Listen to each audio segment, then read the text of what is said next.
जय श्री कृष्णा, जय श्री राधे। अर्चना के कृष्ण गुणगान चैनल पर आपका स्वागत है।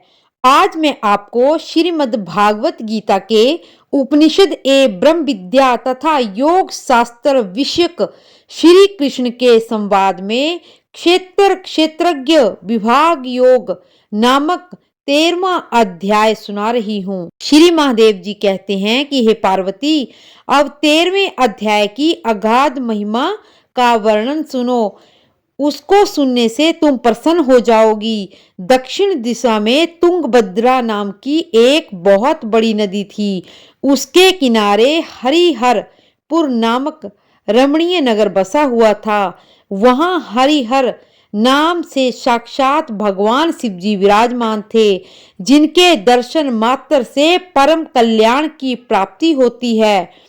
हरिहरपुर में हरि दीक्षित नाम एक क्षत्रिय रहते थे, जो तपस्या और स्वाध्याय में संलग्न रहकर वेदों के पारगामी विद्वान थे। उनके एक स्त्री थी, जिसे लोग दुराचारा कहकर पुकारते थे। इस नाम के अनुसार ही उनके कर्म भी थे। वह सदा पति को कुवाच्य कहती थी। पति से संबंध रखने वाले जितने भी लोग घर पर आते, उन सबको डांट लगाती और स्वयं कामोन्मत्त होकर निरंतर व्यभिचारियों के साथ रमण करती थी। एक दिन नगर को इधर उधर आते जाते हुए पूर्ववासियों से भरा देखकर उसने निर्जन एवं दुर्गम वन में अपने लिए संकेत स्थान बना लिया।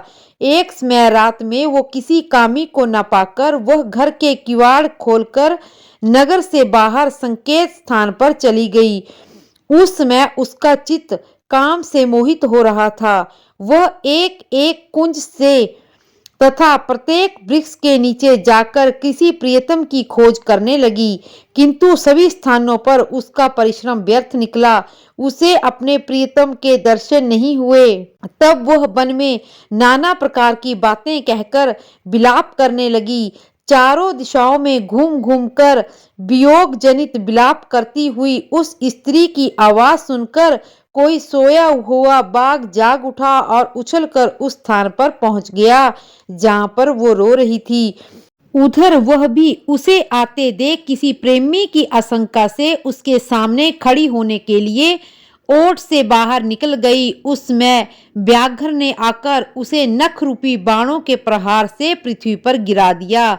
इस अवस्था में भी वो कठोर वाणी में चिल्लाती हुई पूछ बैठी, अरे बाघ, तू किस लिए मुझे मारने आया? पहले इन सारी बातों को मुझे बता दे, फिर मुझे मारना। उसकी इस बात को सुनकर प्रचंड पराक्रमी व्याघ्र क्षण भर के लिए उसे अपना ग्रास बनाने से रुक गया और हंसता हुआ बोला, दक्षिण देश में मलापहा नाम एक नदी है। उसके तट पर मुनिपर्णा नाम की नगरी बसी हुई है। वहां एक प्रसिद्ध साक्षात भगवान शंकर निवास करते हैं। उसी नगरी में मैं ब्राह्मण कुमार होकर रहता था। नदी के किनारे अकेला बैठा रहता, जो यज्ञ के अधिकारी नहीं हैं, उन लोगों से भी यज्ञ कराकर उनका अन्न खाया करता था। इतना ही नहीं, धन के लोभ में मैं सदा अपने वेद पाठ के फल को बेचा करता था। मेरा लोभ यहाँ तक बढ़ गया कि अन्य भिक्षुओं को गालियां देकर हटा देता और स्वयं दूसरों को नहीं देने योग्य धन को भी बिना दिए ही हमेशा ले लिया करता था। ऋण लेने के बहाने मैं सब लोगों को छला करता था। तदंतर कुछ काल व्यतीत हुए मैं बूढ़ा हुआ। मेरे बाल सफेद हो गए और आंखों से कुछ दिखता न था। मुंह के सारे दांत टूट गए। इतने पर भी मेरी दान लेने की आदत नहीं छूटी। पर्व आने पर प्रति ग्रह के लोभ से मैं हाथ में कुश लिए तीर्थ के समीप जाया करता था। तत्पश्चात मेरे सारे अंग शिथिल हो गए। तब एक बार मैं कुछ धूर्त ब्राह्मणों के घर मांगने के लिए गया। उसी समय मेरे पैर में कुत्ते ने काट लिया। तब मैं मूर्छित होकर क्षण भर में पृथ्वी पर गिर पड़ा। मेरे प्राण निकल गए।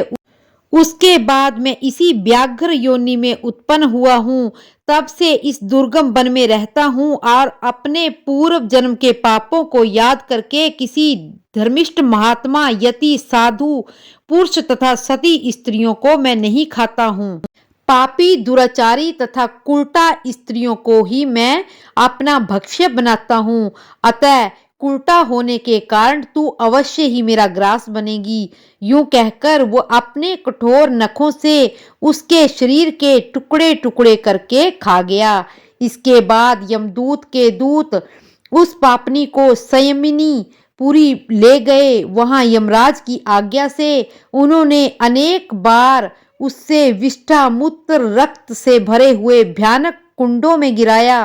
करोड़ों कल्पों तक उसमें रखने के बाद वहां से ले जाकर 100 मंवंतरों तक रौरव नरक में रखा।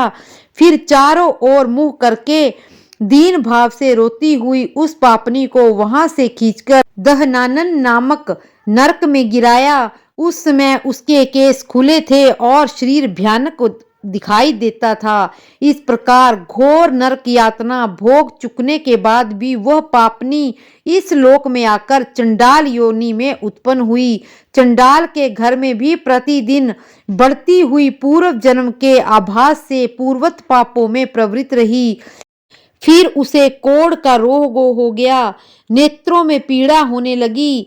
फिर कुछ काल के पश्चात वो अपने निवास स्थान को चली गई, जहां भगवान शिव के अंतःपुर की स्वामिनी माता रानी विराजमान थी। वहां उसने वासुदेव नाम का एक पवित्र ब्राह्मण का दर्शन किया, जो निरंतर गीता जी के 13वें अध्याय का पाठ किया करता था।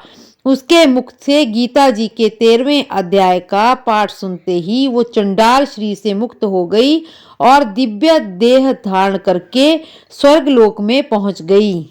इसी तरह गीता जी के सारे अध्याय सुनने के लिए मेरे चैनल को लाइक, शेयर और सब्सक्राइब करें और कमेंट में जय श्री कृष्णा अवश्य लिखें।